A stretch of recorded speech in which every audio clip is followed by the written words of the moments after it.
Good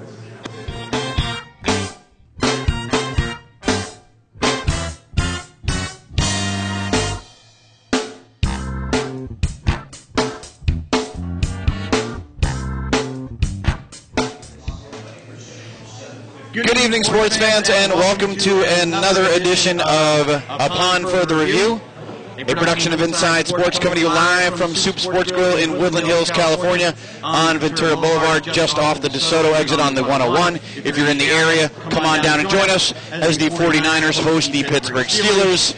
You can tell my partner, Charles E. Smith Jr., what team he is rooting for, and we'll talk more about that matchup as we go along, including the major implications that are coming for the AFC and the NFC for the potential playoff pictures as they go. And I know I'm going to eat a lot of crow, and I'm going to hear about it, Charles, throughout the show, and that's okay. But I want to start this week by first of all saying, welcome back. Here's the ball.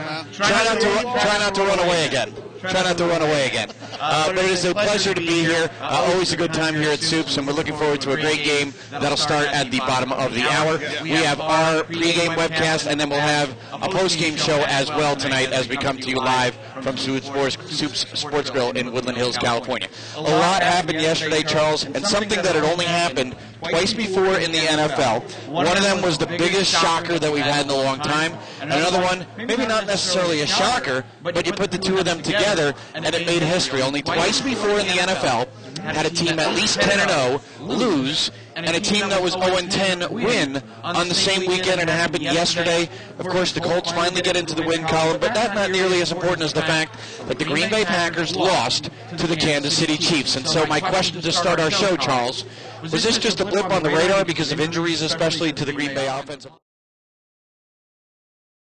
The blueprint for knocking off the defending champs and sending them home without rings now that they're not going to have a perfect season at all.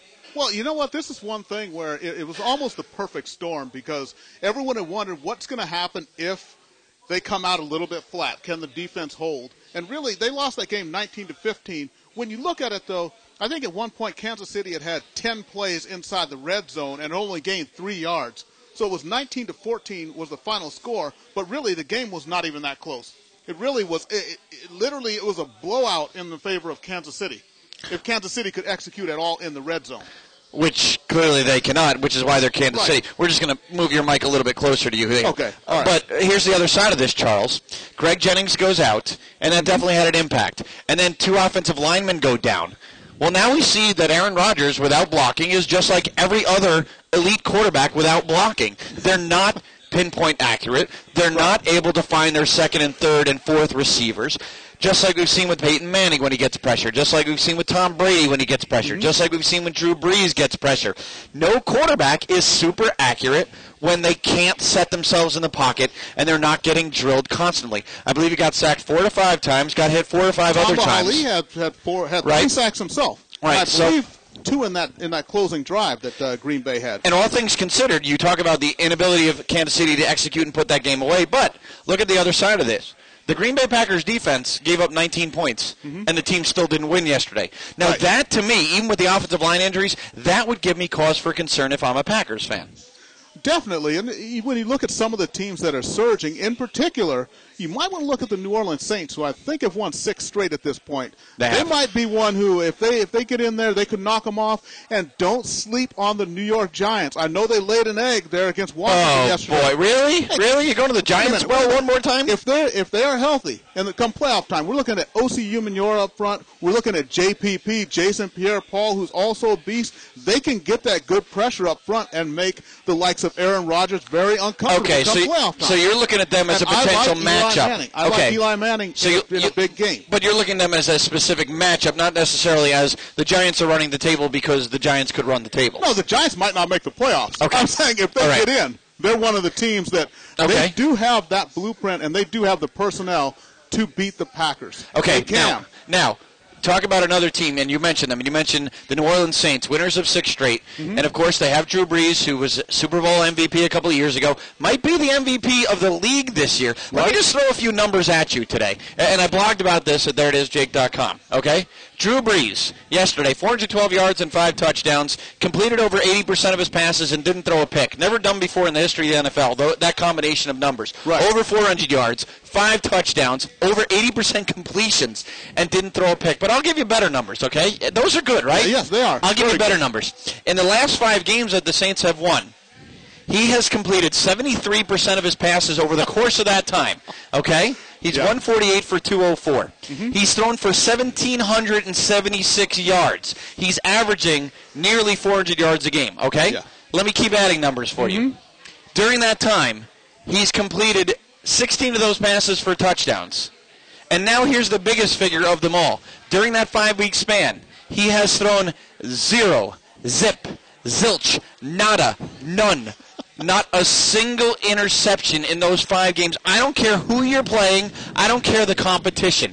His numbers are off the charts fantastic right now. Now remember, at the beginning of the season on a Thursday night game, after the shortened lockout period, time to adjust, not very much, the New Orleans Saints went in and gave Green Bay all they could handle, even though Green Bay led with a healthy lead for much of that game. Drew Brees and the offense kept coming back and couldn't be stopped except when Sean Payton decided to run Mark Ingram on the last play of the game instead of letting Brees throw the football.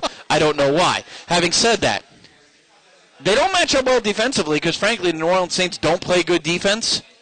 But offensively, there's, frankly, no better offense right now than the New Orleans Saints, and that includes the Green Bay Packers, and includes anybody, including Tom Brady and the group in New England. It includes any team that you can think of, because not only is Drew Brees doing that. If they face the Packers in a big game, I'd say this. First team to 45 wins. Okay, and again, advantage because the Packers will be at home, and it's harder for New Orleans outdoors. But, okay, I'm not going to say that they can't do it because that offense can do a lot of things. And remember, it's not just Drew Brees and his host of receivers, including Marcus Colston, including Jimmy Graham, phenomenal tight end, including Lance Moore caught another couple of touchdowns, including Robert Meacham, who they don't throw to that often but can catch the long ball, including Devery Henderson, who can catch the long ball. But in addition to all those guys, Darren Sproles, a phenomenal weapon out of the backfield, both running the ball this year on occasion and catching swing passes and going one-on-one against linebackers. And then Pierre Thomas hammering it between the tackles. There is no more complete offense. So I look at it and I say, one thing holds me up in saying that right now the Saints are a better team, and that's that they won't have home field advantage if they get to the championship game against the Packers. That's the only thing holding me up. Well, and as they proved last year, when they don't have home field advantage, they can't tackle either. Because they let Marshawn Lynch run through their entire defense to salt that game away in that game against Seattle. And their defense still isn't good. Their defense still isn't good. But I look at that and I say, there's the offensive matchup. If they get any stops in the game, or if the Packers' offensive line is in shambles when it comes that time, I would take the Saints, even on the road in the cold weather outdoors. I would.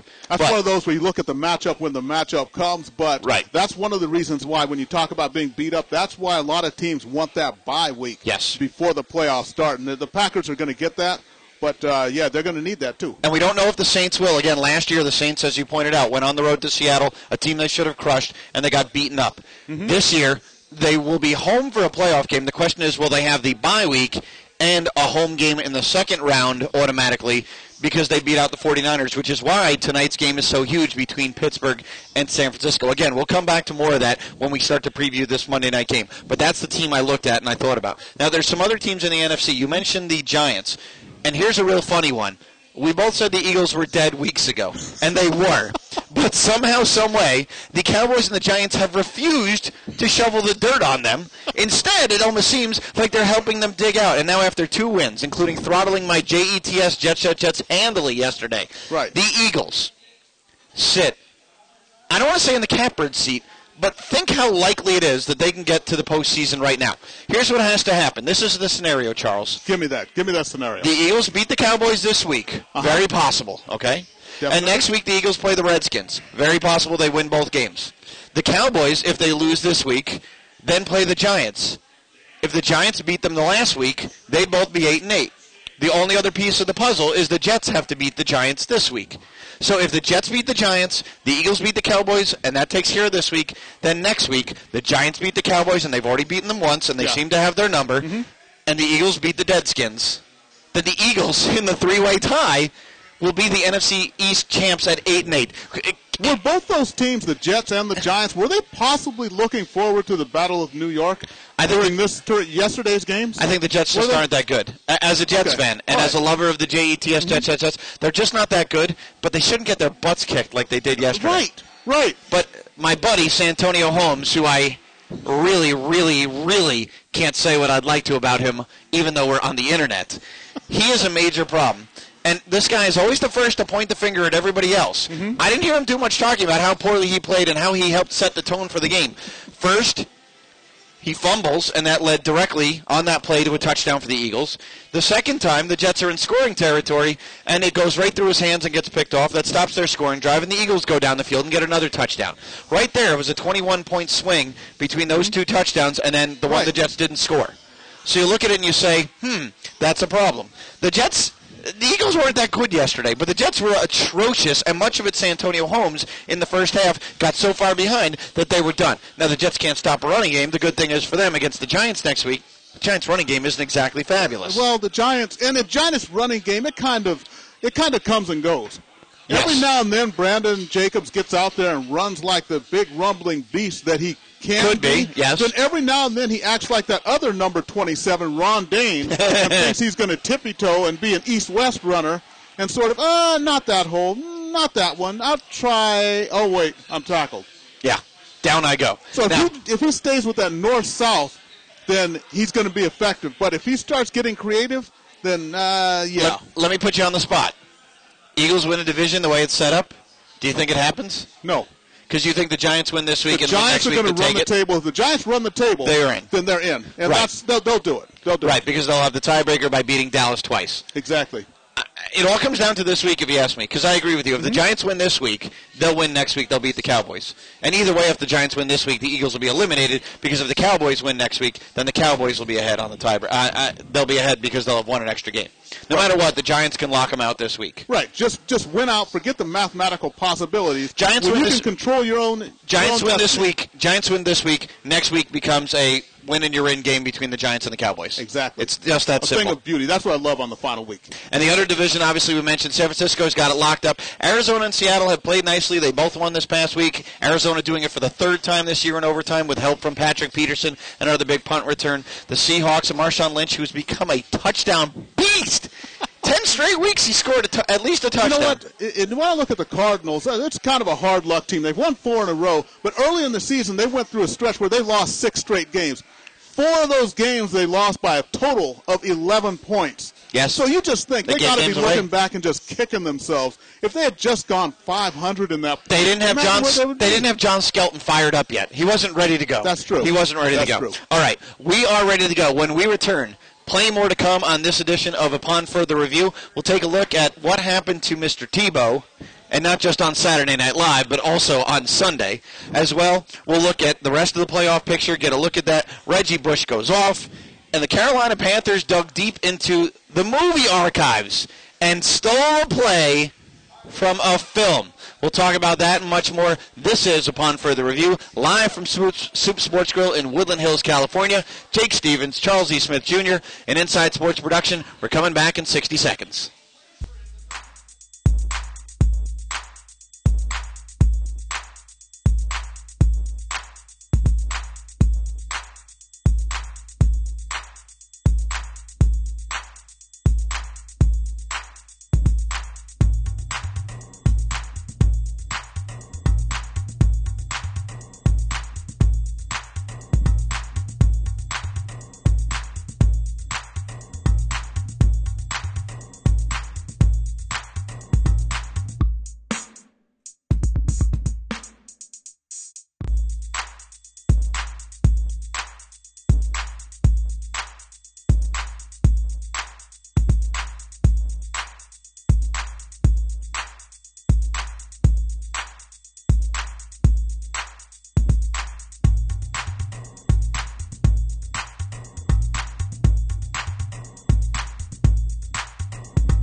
We are back live at Soup Sports Grill in Woodland Hills, California. Jake Stevens alongside Charles E. Smith Jr., a.k.a. Pittsburgh Steelers Honk.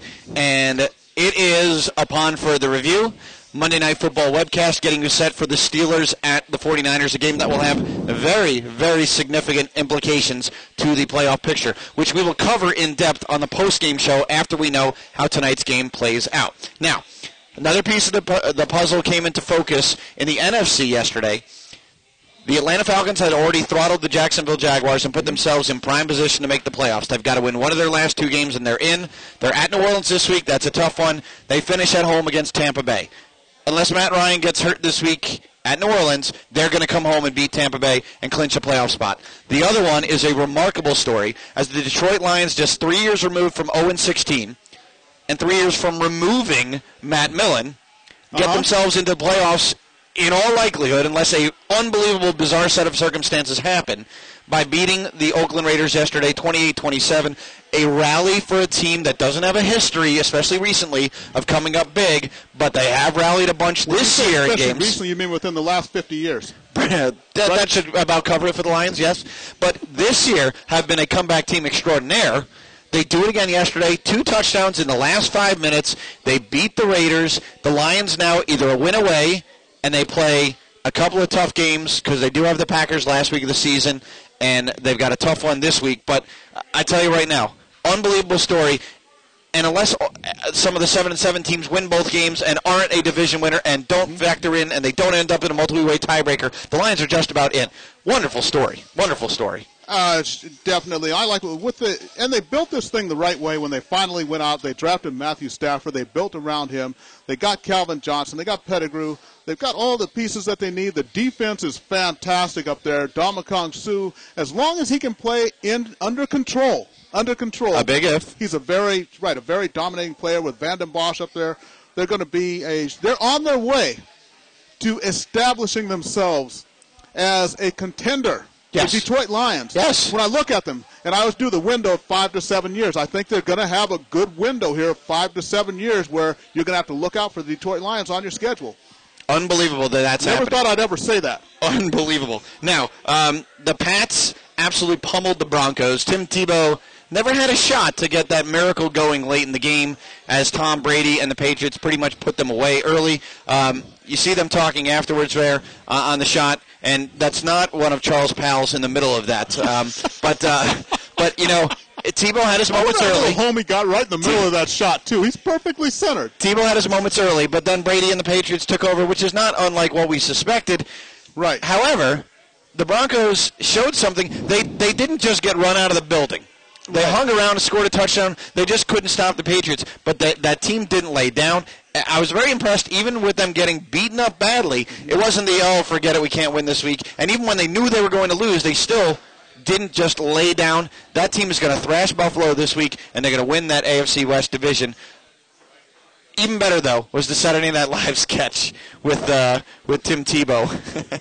And yes, Tebowing is not a crime. It is not a crime. You may get suspended for it. Right. Well, if you do it in the hallway, you cannot be prosecuted. If you do it in the hallway and block people from getting to classes and make it unsafe, which is why some kids got suspended, then it's a slight issue. But having said that, obviously Brady and the Pats looking very good, and if the Steelers falter tonight, they could take the number 1 seed in the AFC. So again, another one of those things that we'll have to determine as we go. But a couple other notes before we get to preview the game, real quick. Reggie Bush goes off, and he's turned into a pretty good running back this year as a guy getting 15 to 20 carries. He's now run for at least 100 yards in 3 straight games, topping 200 with a beautiful 76-yard up-the-gut game-breaker clincher yesterday. And then a beautiful slide into the end zone in the snow and the wet in Buffalo. And, of course, the idiot official, who was obviously a Grinch masquerading as a ref, throws a flag for excessive celebration. I'll leave it at that. Moron. What happened to Buffalo, though? That's one of those things we'll have to talk about at some point. But regression to the mean. Regression to the mean. Promising. But their defense was still terrible, and their offense couldn't continue to put up 40 points a game. It wasn't going to happen. It wasn't going to happen, and they've had some injuries as well. The Carolina Panthers I alluded to. If you ever saw the movie The Little Giants, they ran the play to win the game, the annexation of Puerto Rico. Well, yesterday, that was the brainchild of the Carolina Panthers offensive coordinator, I believe it was Rob Chudzinski ran it. And they ran a little what they call a fumble rooski or hidden ball trick, whatever you want to do. and they scored a touchdown off it. Life truly imitating art. Pretty funny. And again, if you go to my blog, you can see the clip both from Little Giants and the play they ran yesterday. You got to love a team not taking itself so seriously and having some fun and scoring a touchdown in the process. Right. Definitely. All right. Well, one thing I wanted to do was just touch on, if we just backtrack a little bit, I just wanted one final word on Tebow, which I really watched him in that game because I wanted to see how he would do against a team scoring a lot of points. Now, if you remember, the last time he got a chance to really play quarterback the whole game was that horrible game against the Lions. They got beat 45-10. But what I liked yesterday was he showed some poise, and even when he dropped the ball in the end zone, didn't panic, picks it up, gets the open spot, and just, throws it so it doesn't get called for intentional grounding. So I think I saw a little bit of progression. He doesn't have necessarily the skills, but I think he has inside. He has in here and poise. To be a quarterback. He's got some poise. Yes. So I would study. I would really, do I dare say this? I would have him kind of study Ben Roethlisberger. Yes. That's where that's his choice. Right, you're not going to be a pinpoint. Become a great quarterback. He's not going to be a pinpoint, let me throw it 25 times on slants, but I'm going to be a guy who extends plays and then finds my open receiver. I understand. Exactly. And he can run well. He's going to have to play quarterback outside the box to be successful in the NFL. And that segues exactly perfectly to tonight's Monday night game. And go ahead, give me my abuse. Where is it? I know you want to give me one of those things. What type of abuse? You brought an extra one, didn't you? I did. Oh, here we go. Now, this is do I have to wear it over my face for the abuse? Stevens. This is an official terrible towel that I got in the Pittsburgh airport, as a matter of fact. Just put it over my face. That'll cover me. That'll be perfect. Okay. There you go. So here's all you need to know. If the Steelers win, they're going to win the AFC conference and be the top seed overall. The question is, can they do it against the San Francisco 49ers? A stout run D, their pass D not so good. Obviously, so much of it depends on, on whether Ben Roethlisberger and his high ankle sprain can be elusive and evasive tonight in the pocket. And, of course, on the other side, can Frank Gore and Alex Smith handle the front seven of the Steelers, which some games is phenomenal and some games looks like they haven't played together before. Right, exactly. Well, you know what? One thing, James Harris is going to be out tonight because of that hit on Colt McCoy last week. Told you. Yeah, I know. We talked about it. We did talk about it, but still, that front seven, when I look at their history, they really kind of feast on young quarterbacks. Yeah. And Alex Smith, this is really his first year of being a good quarterback. Let's just say that. He's managed games. I don't think he's faced anything like this before, and we saw on Thanksgiving Day when he had to face the Ravens. This Niners team, to me, they're not quite ready for, as they say, big-time football. I don't think Alex Smith is quick enough with his decision-making to beat a team that's going to blitz like this, which is sort of what they faced when they played the Ravens. The key is going to be, can they get the ground game going? Can they establish it? Frank Gore, 25 carries tonight. Right. He'll have to be able to just be a beast. And it's amazing. A game in Week 15, a Monday night game, sometimes these are complete and utter junk games, like the St. Louis Rams at the Seattle Seahawks a couple of weeks ago. But you look at it this week and you say, this is going to decide in all likelihood the top seed in the AFC, and the number 2 seed in the NFC. And this will have massive ramifications for the playoffs because if the Steelers have to go on the road, if the Ravens get to be the number 2 seed, if the Patriots get to be the number 1 seed, all of that could happen if the Steelers don't win. In the NFC, the New Orleans Saints suddenly could have the bye week and have the number 2 seed and be playing that second-round game at home. Could the San Francisco 49ers have that shot where they're at home? And remember, their run game could give the Packers trouble because the Packers defense is susceptible. So their run game could have that. Huge implications. Here's the thing. I would have said no problem that San Francisco is going to get crushed if Roethlisberger was healthy. With a not-so-healthy Roethlisberger, I still think Pittsburgh wins, but I think if they get behind, it could be a very, very dangerous situation. This is going to be an ugly game. It is. It's going to be like when the Steelers beat the Chiefs. It's just going to be one of those ugly. Really? Does it have to be that ugly? It's going to be ugly. Yeah, that's ugly. Yeah, it's going to be brown bag it ugly. It's going to be one of those paper or plastic ugly. Yikes! Chew your arm off ugly, man. This is one of those. Yeah. This is one of those. A 2 at 10 becomes a 10 at 2. Is that what you're telling me? Is it a double coyote morning? That's what you're saying? Yes. Chew both arms off? It is. That's good. Yeah. That's good. Good to know. 2 bags. No, 3 bags. Unbelievable. One for you in case hers falls off, and one to hang on the door in case anyone walks in. This is so going to be beautiful. a 3-bagger. So but beautiful. The Steelers are going to win. I think so, too. It's going to be interesting to see just how well Ben Roethlisberger plays. If he plays well, I think they win easily.